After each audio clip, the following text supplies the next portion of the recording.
ஊருக்குள்ளாறது நம்ம அங்கே கிழத்தோட்டத்துக்காரன்ல. வாழ்க வளமுடன் நேர்மையார். இந்த கிராமப்புறத்தில் பார்த்தீங்கன்னா, இந்த ஆடுகளை மேய்க்கிறது மனசுக்கு வந்து அவ்வளோ ஒரு மகிழ்ச்சி, நிம்மதி. நம்ம என்னதான் வேலைக்கு போனாலும் ஒருத்தவங்ககிட்ட வந்து ஒருத்தவங்களுக்கு கீழே வேலை செய்கிற ஒருத்தவங்க பேச்சு வாங்க முடியாது நம்ம.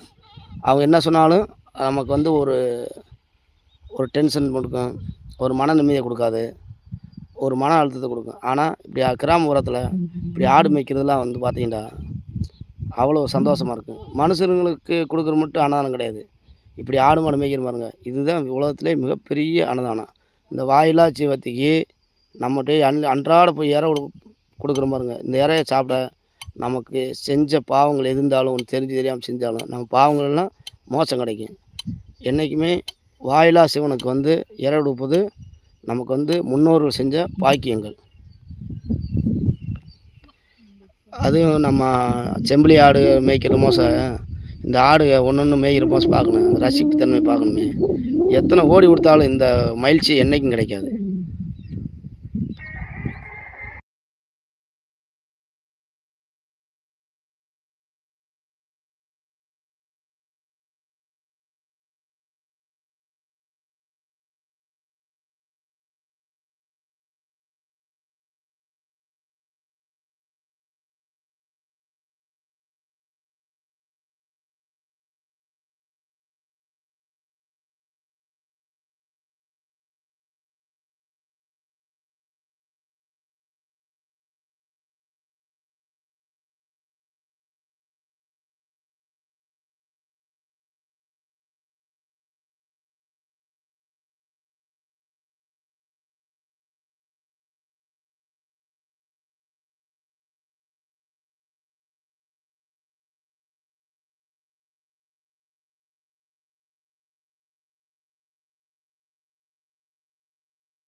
அது இந்த செம்பரி ஆடு மேய்க்கிறதுல ஒரு பிரச்சனை என்னென்னா, இந்த மழை பெஞ்சிருச்சா சுற்றி எல்லா காடும் வெள்ளாமெல்லாம் வந்து விதைக்க ஆரம்பிச்சிடுவாங்க.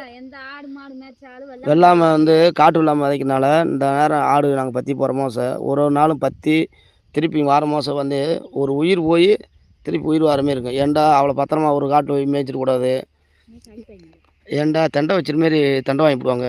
முந்தானத்துலாம் ஒரு காட்டில் விட்டு 5000 தெண்டை கட்டணும். என்ன செய்ய, எங்களுக்கு அன்றாட என்ன இருந்தாலும் இந்த ஆட்டை வந்து